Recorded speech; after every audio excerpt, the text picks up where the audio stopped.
Video பார்க்க உங்களுக்கு செல்லப்பிராணி வளர்க்க பிடிக்குமா? ஏதாவது வளர்க்கிங்களா? அது பேர் என்னன்னு கமெண்டில் சொல்லுங்கள். நம்ம வீட்டுக்கு ஒரு புது வரவு வந்திருக்கு. இதோட பேர் பார்த்தீங்கன்னா சோஃபியா. நான் சின்ன வயசில் எங்கள் அம்மா பார்த்தீங்கன்னா ஆடு மாடு கோழிலாம் வளர்த்துச்சு. பள்ளிக்கூடம் லீவ் அப்போ அந்த ஆட்டுக்குட்டியெல்லாம் அப்படியே பற்றி மேய்க்க கொண்டு போயிருக்கேன். ஆனால் என் பொண்ணுக்கு பார்த்தீங்கன்னா கோழி குஞ்சு வாத்து குஞ்சு நாய்க்குட்டி பூனைக்குட்டி எல்லாமே பிடிக்கும். ஆனால் நம்ம இருக்கிறது பம்பாய் 10க்கு 10 ரூமு. நமக்கே இடம் பத்தல, அதை வளர்க்க முடியுமா? இப்போ நாங்கள் திருநெல்வேலிக்கு வந்திருக்கோம் பார்த்தீங்களா? விஜயப்பாவும் ராதாமாவும் என் பொண்ணுக்கு சர்ப்ரைஸ் பண்ண இந்த நாய்க்குட்டியை கொண்டு வந்து கொடுத்தாங்க. அவளுக்கு சரியான சந்தோஷம். ஆனால் பிள்ளைங்கெல்லாம் தொட்டு விளையாடுவாங்க, நம்ம சேஃப்டியாக இருக்கணும் பற்றியில். அதனால் கொண்டு போய் தடுப்பூசியெல்லாம் போட்டாச்சு. இது வீட்டுக்கு வர்றப்போ இது பிறந்து 35 நாள் ஆகுது.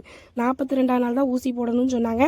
அன்றைக்கி கொண்டு போய் ஊசியை போட்டுட்டு சோபியா வெயிட் எவ்வளோ இருக்குதுன்னு பார்த்துட்டு அதுக்கு கொடுக்க வேண்டிய மருந்தெல்லாம் கொடுத்து அப்படியே அதுக்குன்னு ஒரு தனி ஃபைல் பார்த்துக்கோங்க, அதெல்லாம் போட்டு விஜயப்பா கொண்டு வந்தாங்க. உண்மையிலே அது சூப்பராக துள்ளி குதித்து விளையாடுது.